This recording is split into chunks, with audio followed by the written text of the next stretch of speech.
Now, I don't want to draw this point out too long, but what we basically have here is two lists. We've got one list of children born to Elizabeth Scott Beattie and William Beattie. That is the record through the National Archives. And we also have another record.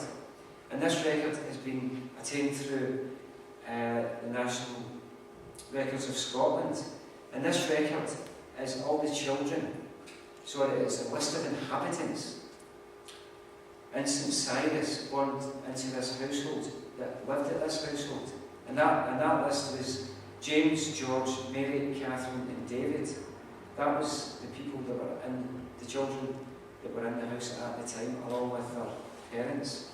But what we do have is this other list, and this was the list that was secured through, after painful research, through Scotland's People website. Now, what we have here is James, a Joseph, a George, aka William, born baptised on the 18th of the 9th, 1786, and we are now satisfied that that entry there is George Beattie, baptised William. When I'd asked the National, I went out to the National Archives and I spoke to the archivist in great detail about this. I'm sure you might be aware of these facts, but when you're dealing with OPRs, old parish records, the information can get a bit fuzzy. We're dealing with 200 years of history here. Excuse me, and what they said was, it's a good case, it's probably the case that the entry was put under the father's name, as opposed to the name that they were going to call George later on. It's an anomaly, it's one that, it's the best excuse I suppose we can give over for this anomaly. But we are satisfied with the fact that George was born, baptised as William. We do have the rest of the children that was born to Elizabeth Scott and William Beattie. James, who was the oldest, contrary to what Andrew Smith informs us in the book. We have a Joseph, I said that's George stroke William. We have a Mary, Andrew Smith informs us Mary in the book, and a Catherine, and Elizabeth.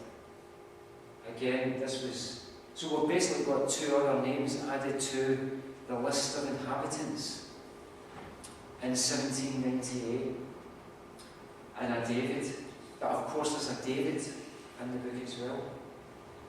So I'll just bring this to your attention here. All the surviving Beattie children in a volume of Kirk Session minutes for St. Cyrus, and a list of inhabitants of the parish of Eccles Craig, under Whitehall, which was drawn up on the 25th of October 1798. So the information we've put in the book, but you'd really have to make your own mind up regarding what you think of the situation. But what we've done is passed over the information, researched the information, and put it in the book. So I won't draw on this particular point too long, other than the fact that we've got two lists, which is quite interesting in itself. Now, these are just photographs of Eccles Craig House or St. Cyrus. And if we refer back to Andrew Smith with the pseudonym, he obviously used St. Cyrus, Mount Cyrus as the pseudonym, as being one of the most important. And these are the documents that we've actually drawn down from the OPR records. This is George Beattie's actual birth baptism record. And here it is here, Beattie. But it's William, you see. Very interesting stuff. Would I never have found that without the help of National Archives Scotland? And again, these are the OPR records. That's the OPR record for James, who turns out to be the eldest of the Beattie children. James Beattie's birth baptism record. again, no PRs there. All this information, I'm not plugging the book, don't think for 1 minute I am, but all the information is contained in the book, so I don't want to read the whole story. Now then, here we have Sir Joseph Stratton. You can respond in his uniform there. Now, this family played a very important part in the BEATTIE family, and we actually feel that this family should get a mention. We've got the 7th Laird, and we've got the 8th Laird of Kirkside. It's just recently that we've been put right on this particular point, and I think, who was it? We're actually thankful for this piece, because we thought this was the same person, but it turns out that it's not. Joseph, the 7th Laird of Kirkside, secured George's father and his eldest son position in the excise. We know this because Andrew Smith informs us that the 7th Laird of Kirkside took a fancy, if you will, to George's father. He was of superior mind. Andrew Smith informs us of this. Obviously quite a bright man. But what we weren't aware of is that he also secured the eldest son a position in the excise. We're led to believe that George's father worked in the excise in Montrose. We researched that and came up with some interesting facts and figures. Anybody who's read the book will know that George Beattie ultimately became the factor of the Kirkside estate, now owned by the 8th Laird of Kirkside, Joseph Stratton, who was the son of the previous Laird's sister. The 8th Laird was actually named Mutter, but given the position and the house that he was in, he had to change his name, etc. Now,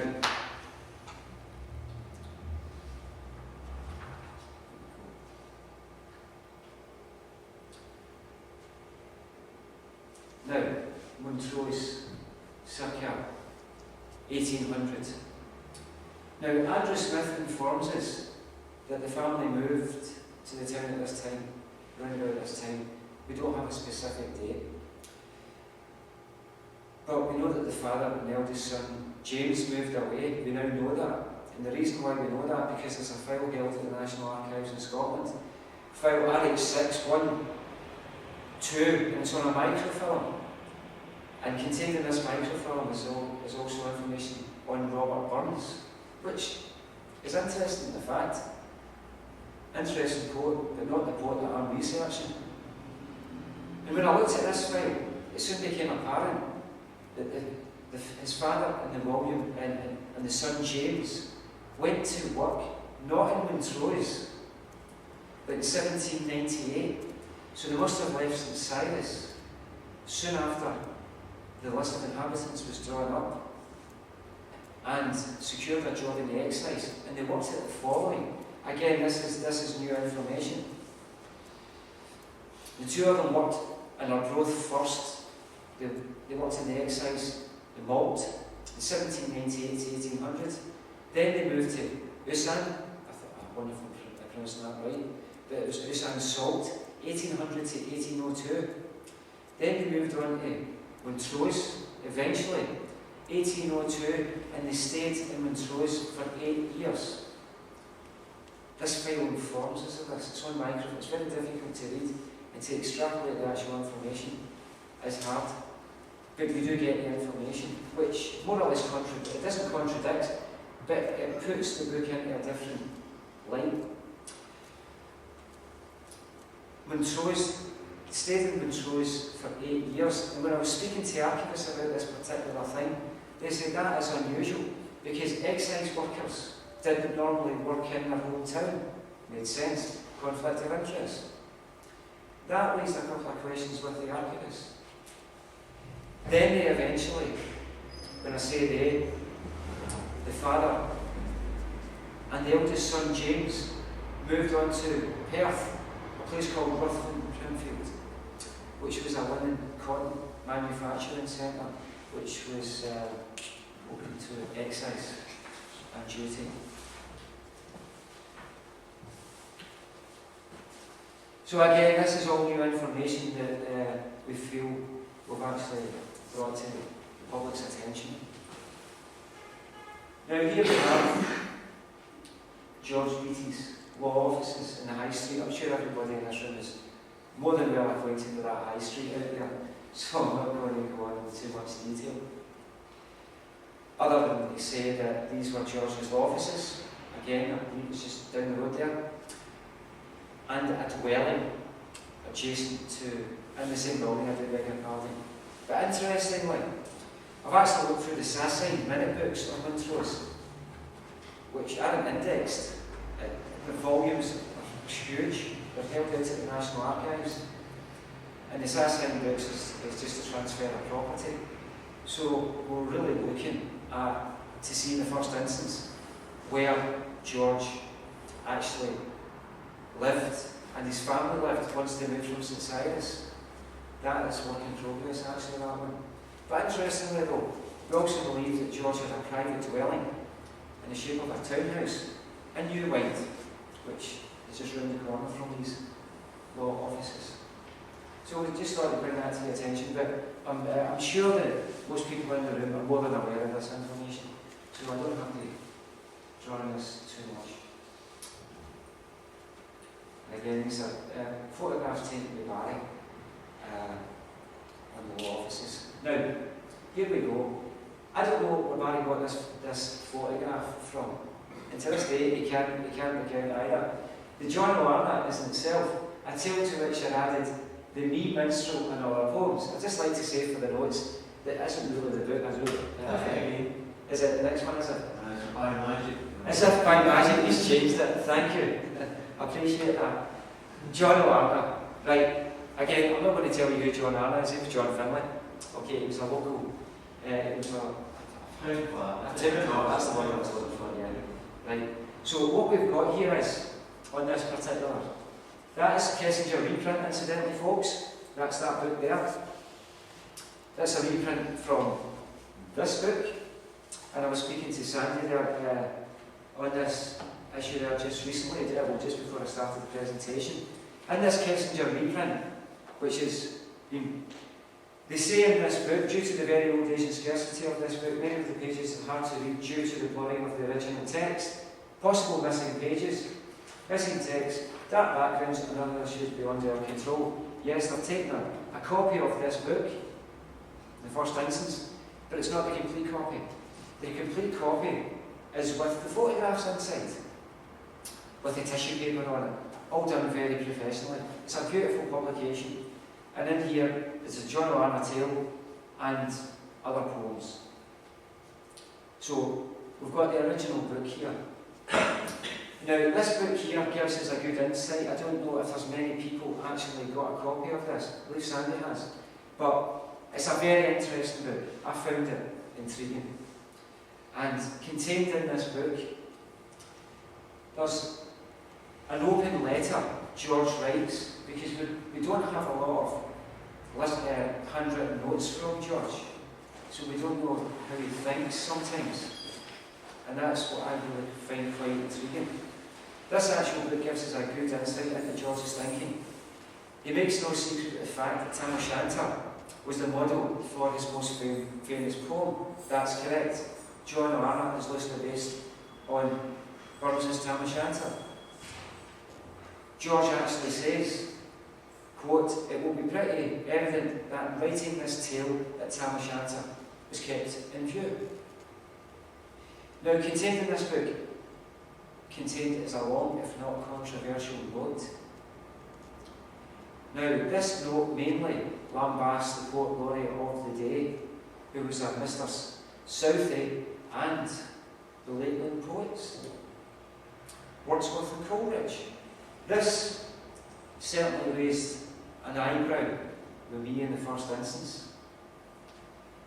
George Beattie actually says, quote, "So like are these lakers unto each other, that the description applies most aptly to all three. Messrs. Southey, Wordsworth and Coleridge, on reading the poetry of the one, person feels a certain indescribable sensation as if eating an egg without salt. The other, as if drinking whey, and of the last, as if taking a dose of magnesia. In short, the late poetry is what the English language cannot express, a farrago of mirthless, poisonless, fabricless nonsense. Controversial stuff. Now, if there's any English lit students in, they would be shouting and bawling at this particular point. But this is free speech, and that's what the poet exercised, was free speech. Indeed, he was a defender of free speech. He says, excuse me, I am aware it may be supposed that the writer, forsooth, thinks himself a bit of a poet. This he denies in the most explicit terms. He knows well he has no more pretensions to the title of a poet than he has to that of the Pope of Rome. And he has no intentions of becoming candidate for either of these offices. But he will not relinquish a privilege common to all and successfully exercised by many of his late Majesty's subjects, that writing and publishing nonsense in such quantities, in such shape, and such a manner as he shall think proper, in prose, or in verse, or in neither, in English, in Scotch, or in no language at all, and even in this age of intolerance, it is presumed no person will have the hardihood to claim exclusive right to the exercise of this privilege. George Beattie wrote that, and I like it, because what he is actually doing is exercising his own right of free speech. The Theatre Royal, this is where the play, when John Arthur subsequently got turned into a play, this is where it was performed. Now, moving on to the latter part, stages of the presentation, ladies and gentlemen. Now, we now have the tragic romance, is what I've penned it myself. Now, I'm not going to be telling the whole story to you because you'd be more than aware of it. So I'll just briefly run through the chronological events as we see it. He befriended, in the first instance, George became a working solicitor, lawyer, if you will. He was very popular in the town, as you all know. And he befriended a local squire by the name of Robert Gibson. At first, his advances to his daughter, Miss William Gibson, were rejected. But she eventually capitulated. The romance continued well for more than a year. Now, they would rendezvous, the two lovers would rendezvous at the house of Canava, which at this time we believe was uninhabited. Got some aerial photography here on the set. It's a very stately looking building, I'm sure you agree. It's a beautiful building, in fact. Yeah. And when they met there, the summer of their love, if you will, they exchanged vows and promises, and I'd just like to quote you one of them. They're actually quite touching and quite beautiful. May I never know peace in this world, or see God in mercy, if I marry another than you.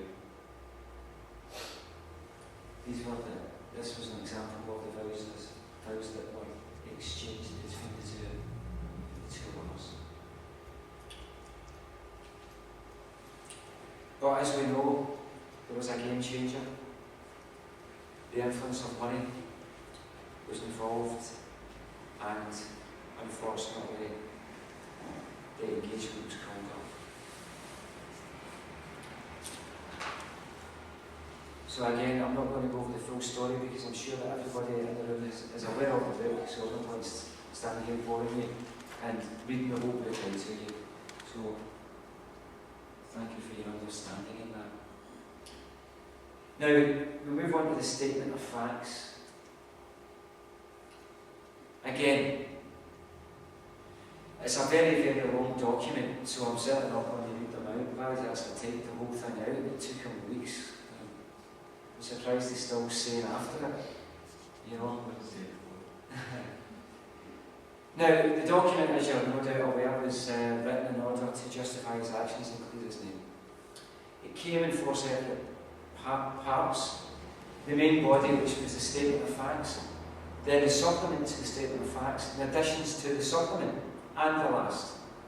Of course, it was a very lengthy document. Now, there was numerous copies made of the said document, and myself and Sandy were just discussing this earlier on. Yes, we're aware of this. But this was done primarily, as far as we are concerned, to keep the story alive in the area. But again, we're wondering actually where the original document actually went. We would love to find the actual original document. After George's death, we presume that David was in receipt of the original document. The suicide note forms is all the same, and there's the last and other writings. But this again remains one of our biggest questions, ladies and gentlemen. What actually happened to the original statement of facts?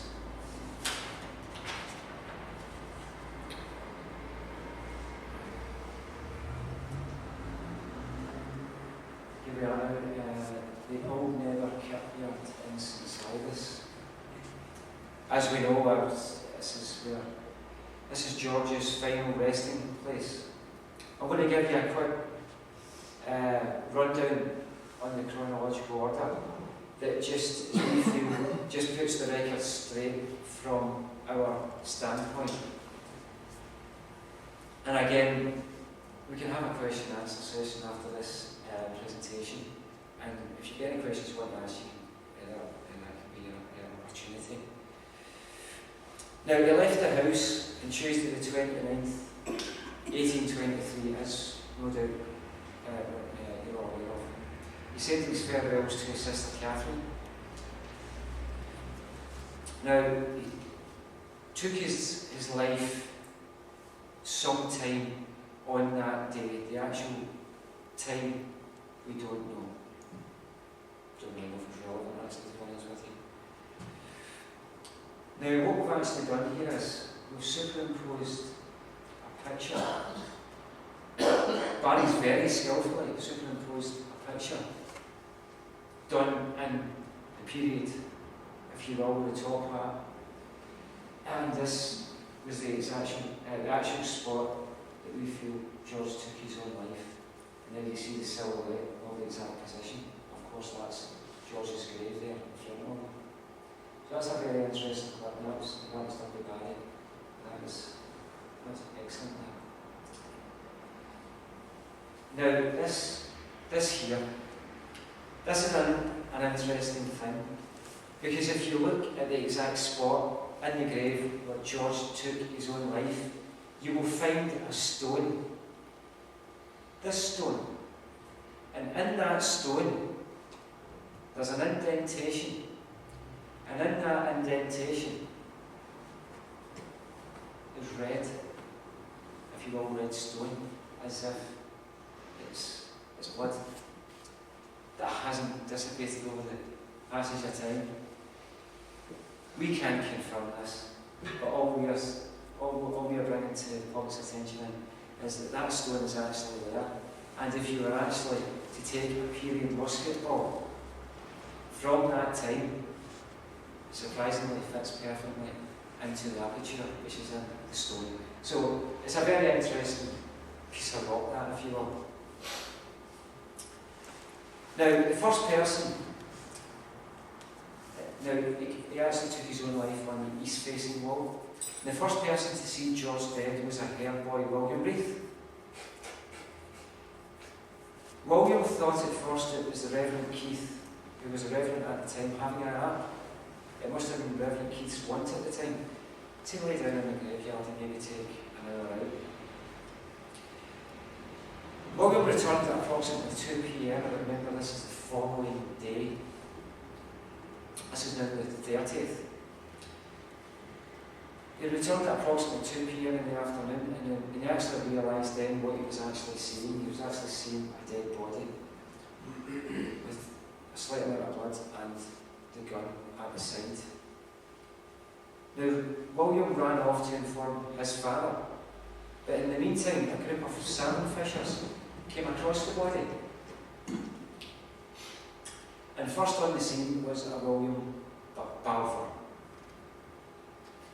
And again, this is a close-up of the actual, which we can say is the actual musket ball.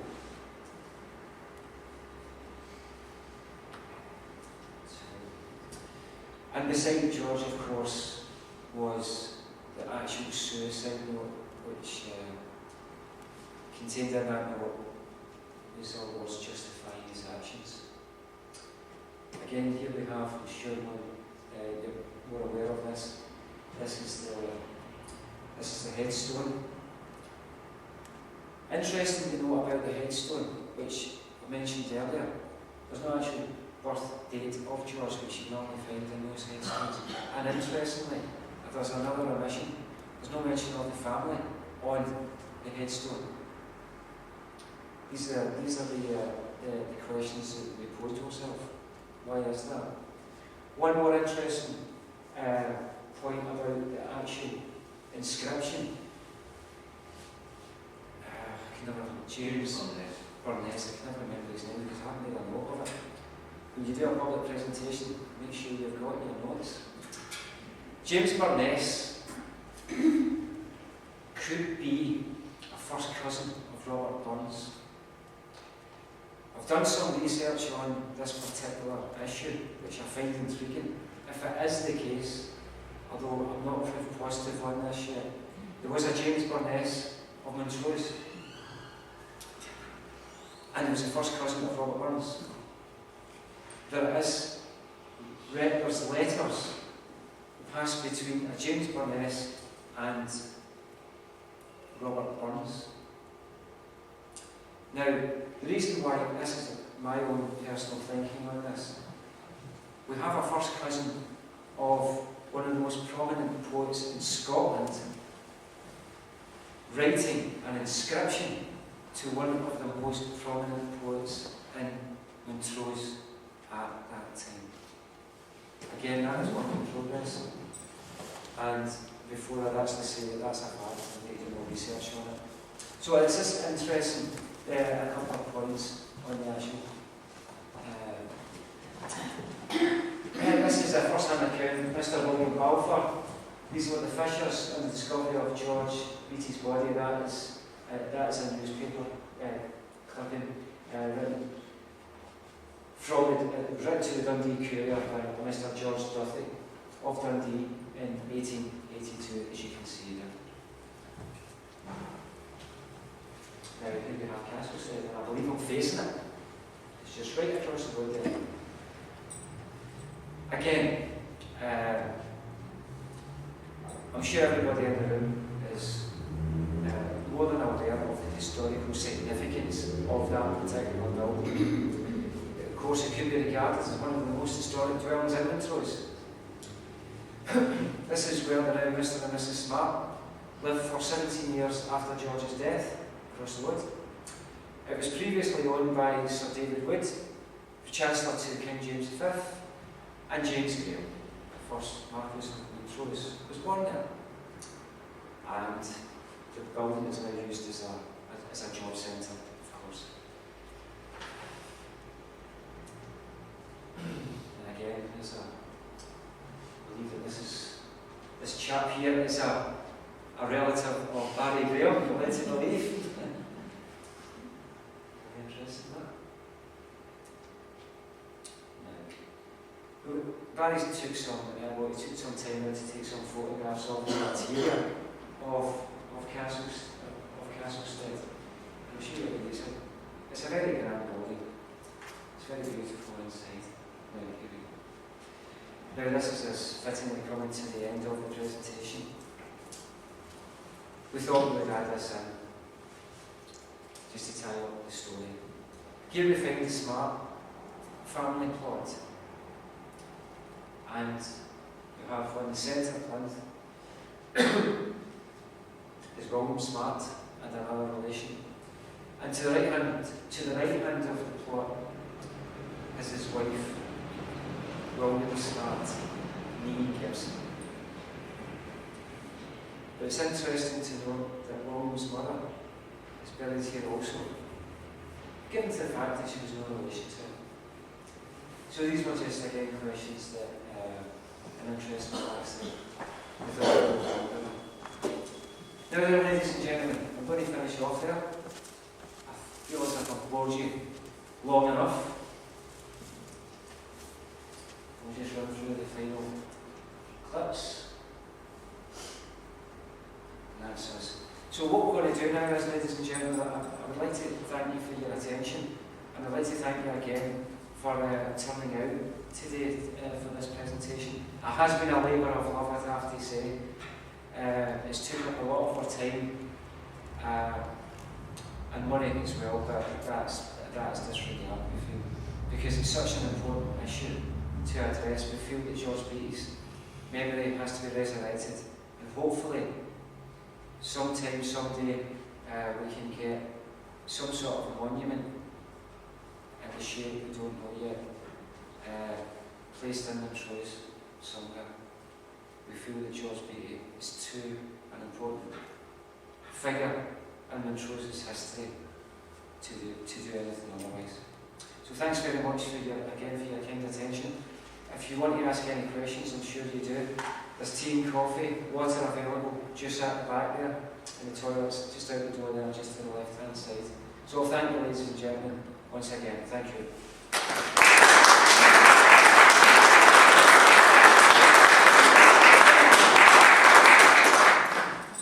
Any questions, please feel free. Myself and Mary. Exactly was the statement of facts? Was it a narrative contained himself? Yes, it was, sir. Yes. Statement of fact.